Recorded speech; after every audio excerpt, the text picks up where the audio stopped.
Hey, shalom to the hopeful elect. First and foremost, I'd like to give all honor, praises, and glory to Yahweh, Bahashim, Yahweh Shai, Bahashim Rachak Wadash. Double honors to the apostles, bishops, and elders at Great Millstone who teach the truth and rule well. This is the brother Yatab Yahweh coming back from the GMS SF Bay Area camp. And I got a quick lesson today. All right, Lord's will is edifying. But just going into the topic of the Greeks, all right, and, bringing out the example in the book of Maccabees, which is in the Apocrypha, which really paints the picture of the Greeks, all right, and ultimately the Gentiles when it pertains to salvation. All right. The scriptures say with all thy getting, get understanding. We're here to understand the scriptures, understand the truth. And this is why a lot of Christians stumble and don't understand salvation as it pertains to the Gentiles, which the Gentiles being Israelites. All right. The Bible doesn't contradict itself. Okay, and we understand salvation is for Israel. All right, now, again, the Apocrypha is so important because it's the history. It has a lot of our history to show this exact situation. All right, how we became Gentiles. And this is just one example. All right, now, how much more throughout all the captivities we've been into. All right, going back to the curses, the Lord has scattered us. All right, but this is really important to understand to get the understanding of salvation unto the Gentiles. All right, now let me start with this. This is Acts 14 and 1 real quick. And it says, and it came to pass in Iconium that they went both together into the synagogue of the Jews, and so spake that a great multitude both of the Jews and also of the Greeks believed. All right, now if you take this for face value, you don't understand history, you don't know what's going on, you would think that the Greeks are talking about Edomites or so-called white people. All right, basically a different nation than the Israelites, which is far from the truth. All right, now this definition goes off, but we're going to show how it really means this is the Israelites. All right, now it says a Greek either by nationality, whether a native of the mainland or of the Greek islands or colonies, in a wider sense, and this is really what it's supposed to be, and but also of the Israelites, but it says in a wider sense, the name embraces all nations, but here it says not the Jews, which this is completely false. It is the Jews. So in a wider sense, the name embraces all nations that made the language, customs, and the learning of the Greeks their own. The primary reference is to a difference of religion and worship.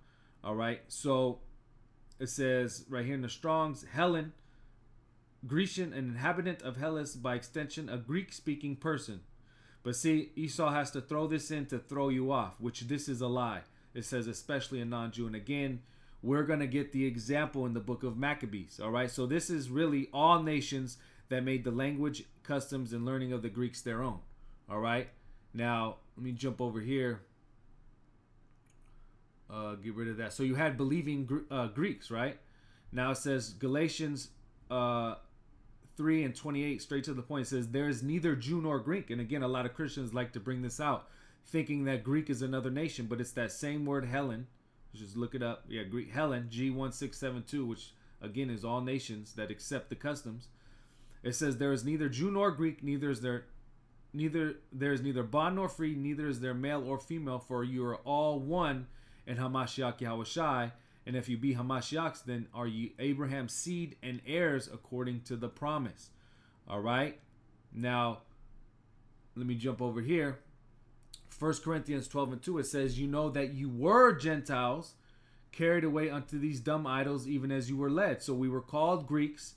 We were called Gentiles. All right. Now we understand that salvation is coming to the Gentiles. Now, who are these Gentiles? Or who are these Greeks?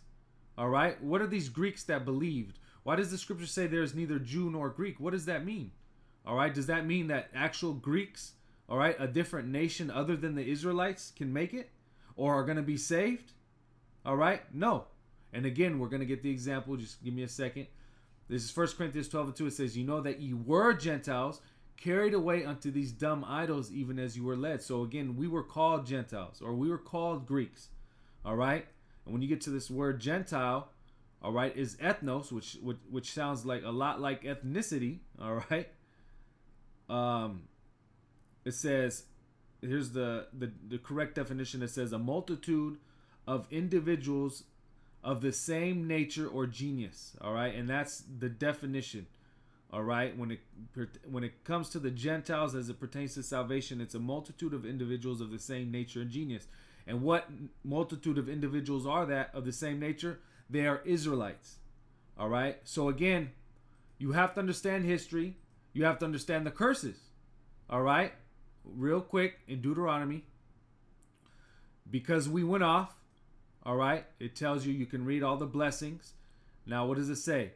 Verse 15, but it shall come to pass, if thou wilt not hearken unto the voice of the Lord thy power, to observe to do all his commandments and his statutes, which I command thee this day, that all these curses shall come upon thee and overtake thee. All right, so we understand we didn't follow the laws. All right, you can read the scriptures. That's the reoccurring theme, if you will, of us constantly going off, constantly needing a judge to come back to the good graces, constantly going off again. The same, it happened over and over.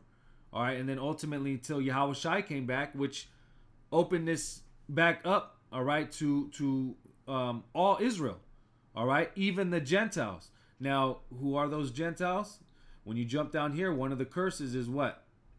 And the Lord shall, verse 64, and the Lord shall scatter thee among all people from the one end of the earth even unto the other, and there thou shalt serve other gods, which neither thou nor thy fathers have known, even wood and stone.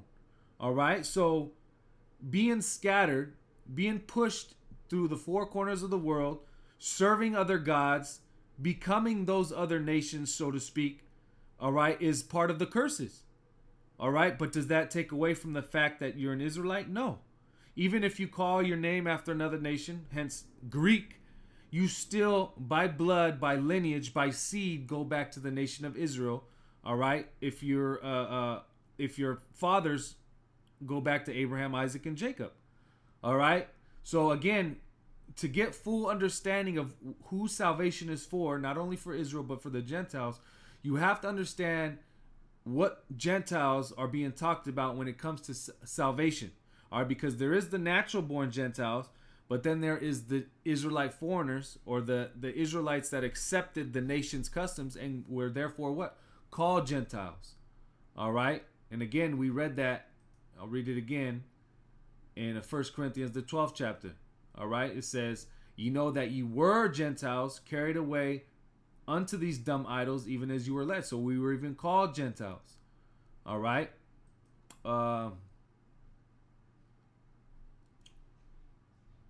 Yep. Same thing. Galatians 2 and 3. Well, let me start up. It says, I'll just start from the first verse. It says, then 14 years after, I went up again to Jerusalem with Barnabas, and took Titus with me also. And I went up by revelation and communicated unto them that the gospel which I preach among the Gentiles, but privately to them which were of reputation, lest by any means I should run or had run in vain. But neither Titus, who was with me, being a Greek, was compelled to be circumcised. All right, now does this mean he was another nation? No, it means he was an Israelite. The same word Helen, who accepted those customs in past time, but now, all right, from hearing the gospel, the good news, all right, and belief in Yahweh Shai, he was able to come back to the true knowledge of who he was. And same thing in like manner, you're seeing the same thing coming to pass now. All right, we were all Gentiles. What did we call ourselves? American, African, Mexican, all right, Latino, all right. We called ourselves all these different nations, but who are we really? We are Israelites. All right. I got that. Oh yeah, and this is John 7 and 35, because we read in the curses that we were scattered. All right. Now John 7 and 35 says, then said the Jews among themselves, whither will he go that we shall not find him? Will he go unto the dispersed among the Gentiles and teach the Gentiles? All right. Now, why did this happen? Again, because of the curses. All right. Dispersed among the Gentiles and teach the Gentiles, because those were the Israelites. All right. Now, here's what I wanted to get. Okay. This is the account. All right. And this explains who the Greeks were, or an example of how we became Gentiles. All right. This is 1 Maccabees chapter 1. And I'll start at verse 10, and it says, and there came out of them a wicked root, Antiochus, surnamed Epiphanes, son of Antiochus the king, who had been in hostage at Rome, and he reigned in the 137th year of the kingdom of the Greeks. In those days went there out of Israel wicked men, who persuaded many, saying, Let us go and make a covenant with the heathen that are round about us, for since we departed from them, we have had much sorrow. All right, so there's wicked men in Israel who made covenants, all right, or a covenant with the heathen. All right. All right, it says, so this device pleased them well. Then certain of the people were so forward herein that they went to the king, who gave them license to do after the ordinances of the heathen. All right. So our people, all right, and even the leaders, that's why scriptures say our leaders cause us to err. All right. This was another example of that. The leaders in control getting in league with the heathen, all right, and primarily at this time Antiochus, who gave them license to do after the ordinance of the heathen. And it's going to break it down. Whereupon they built a place of exercise at Jerusalem, according to the customs of the heathen. So you have gyms, all right, and made themselves uncircumcised, and forsook the holy covenant, and joined themselves to the heathen, and were sold to do mischief. All right, so what is being said? Are people wanting to become heathen, basically becoming heathen, not in nationality, but what? In custom. All right, in name, calling themselves Greeks. All right, we read the definition of Helen. Remember, let me read it again. Back in Galatians 3:8, G1672, it says, in a wider sense, the name embraces all nations that made the language, customs, and learning of the Greeks their own. All right, so this is what we're reading about, how Israel became Greeks. Okay, it says, let me jump down now.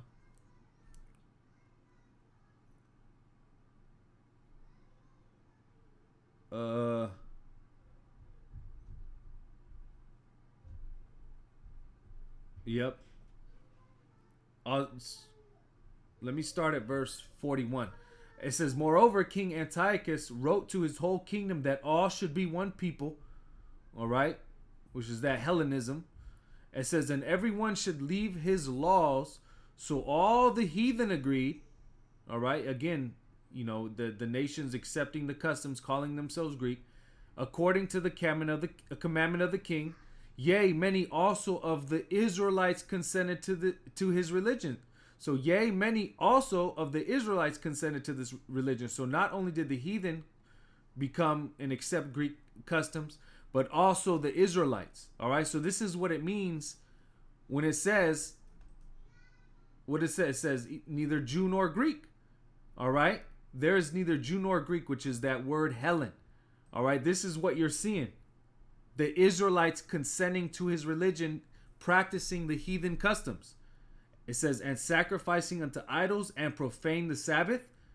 For the king had sent letters by messengers unto Jerusalem and the cities of Judah, that they should follow the strange laws of the land, and forbid burnt offerings and sacrifice and drink offerings in the temple, that they should profane the Sabbaths and festival days, and pollute the sanctuary and holy people, set up altars and groves and chapels of idols, and sacrifice swine's flesh and unclean beasts, that they should also leave their children uncircumcised, make their souls abominable with all manner of uncleanliness and profanation, to the end that they might forget the law and change all the ordinances. All right.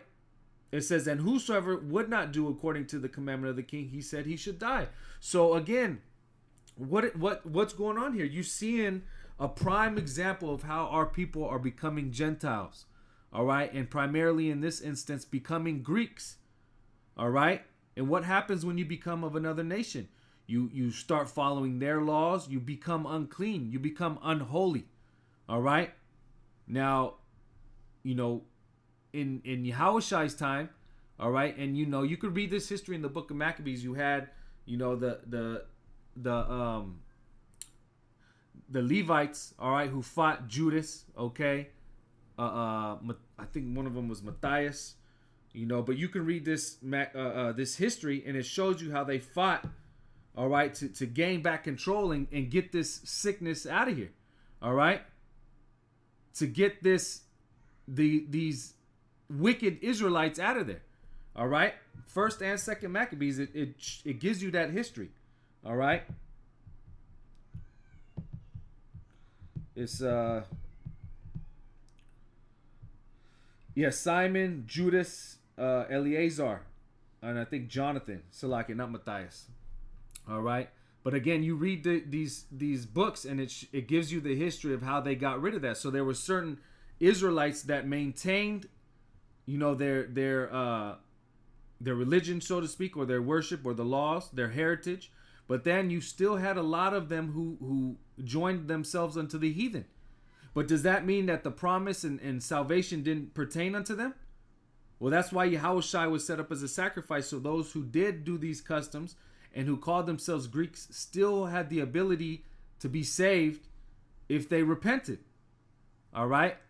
Now, I'm going to read this in 2 Maccabees 4, and it kind of reiterates what we read in 1 Maccabees. All right? I'll read it in the KJV, and then I'll read it in the GNT, and I'll close out.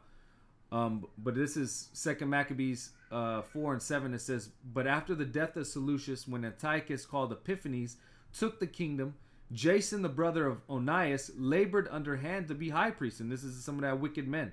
It says, "Promising unto the king by intercession 360 talents of silver, and of another revenue 80 talents.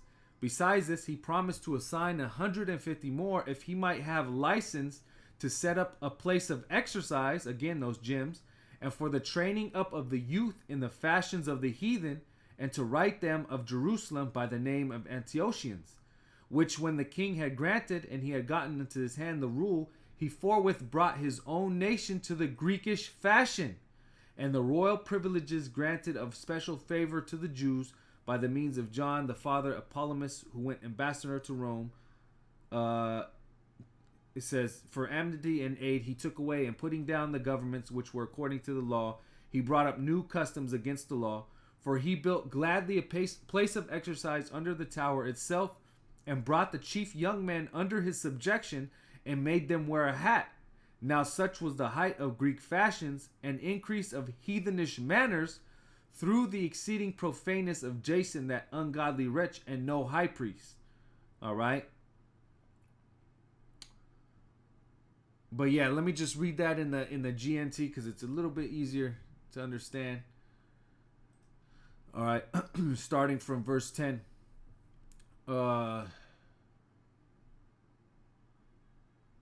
No, right here, verse 7.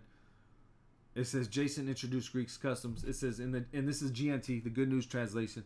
It says, "Later, when King Seleucus died and Antiochus, known as Epiphanes, became king, Jason, the brother of Onias, became high priest by corrupt means.